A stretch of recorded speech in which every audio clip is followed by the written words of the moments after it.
যাত্রাবাড়ি থানার বর্তমান অবস্থা, এমন ভয়াবহ আগুন আমার জীবনে দেখি নাই। নিচে দিয়ে এমনভাবে পেট্রোল বোমা দিয়ে আগুন লাগাই দেওয়া হয়েছে। আর এই যাত্রাবাড়ি থানার পুলিশ এইমাত্র 1-150 মানুষ মেরে ফেলাইছে শুধু শুধু। এদের এমনই হওয়া উচিত। এই কয়টা দিন এরা কি পরিমাণ মানুষদের মারছে এই যাত্রাবাড়িতে আল্লাহ মাহবুদ জানে।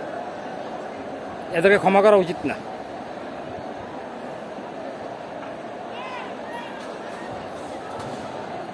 ওহ, এমনভাবে লাগছে এটার ভিতরে মানুষ আর কেমন থাকে। আমার মনে হয় না আর থাকতে পারবো মানুষ। এবার ঢুকবো মানুষ, এবার মানুষ ঢুকবো এটার ভিতর দিয়া। মনে হচ্ছে ওই ওই ইয়ার সাদের মধ্যে উঠে থাকে, সাদের মধ্যে মরতে করছে মনে হয় কিছু মানুষ। হ্যাঁ রে দোয়া, আল্লাহ যে অত্যাচার করছে যে কয়েকদিন এড়িয়ে, এমন অত্যাচার কেউই করে নাই কোনোদিন। ফাঁকির মতন মানুষটির মারছে। এদের ক্ষমা করা উচিত না। এদের শাস্তি জায়গা দিতে হবে, জায়গায় জনতা ধরে শাস্তি দিতে হবে এদেরকে। একটু আগে 1-150 মানুষ মেরে লাগছে, 2জন সেনাবাহিনী সহ মারছে এরা। এখনো 1-2 করে গুলি করতে আছে। আর কতক্ষণ গুলি করবি? করতে থাক। গুলি যখন শেষ হইব তখনই ঢুকবো বলা বাইন। হাজার হাজার মানুষ দাঁড়া রয়েছে। ঢোক, মারতে থাক। তোরা কতক্ষণ মারতে পারস? মারতে থাক। গুলি যখন শেষ হইব তখনই হইব। মারতে থাক গুলি।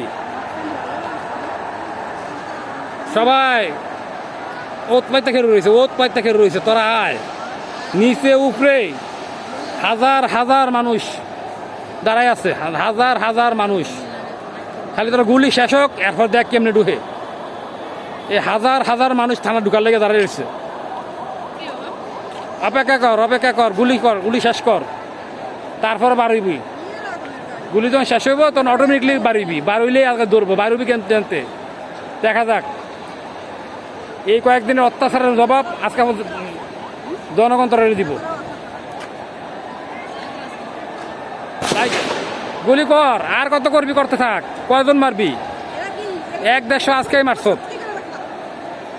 মারতে থাক। সবাই অপেক্ষা করতেছে গুলি শেষ হোক, এরপর ঢুকবো। করতে থাক গুলি। সবাই অপেক্ষা আছে ধরার লেগে। কর গুলি কর।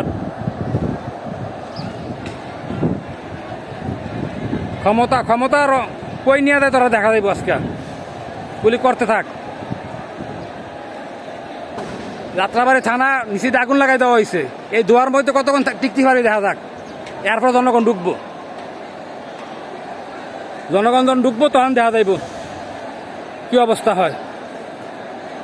আজকে জনগণের বিচার করবো তোরা, এই অত্যাচারের বিচার। আজকে এই কয়েকটা দিন ধরে ফাঁকির মতন মানুষগুলো মারছ, হাজার হাজার গুলি করছ মানুষের উপর নির্বিচারে গুলি করছ। তোরা লাগে নিজেও যেতে পারি নেই, এমনভাবে তোরা গুলি করছ। করতে থাকে, এবার দেখা হবে রাজপথে।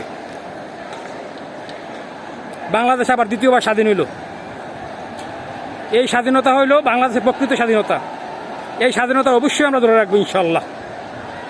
আল্লাহ হাফেজ।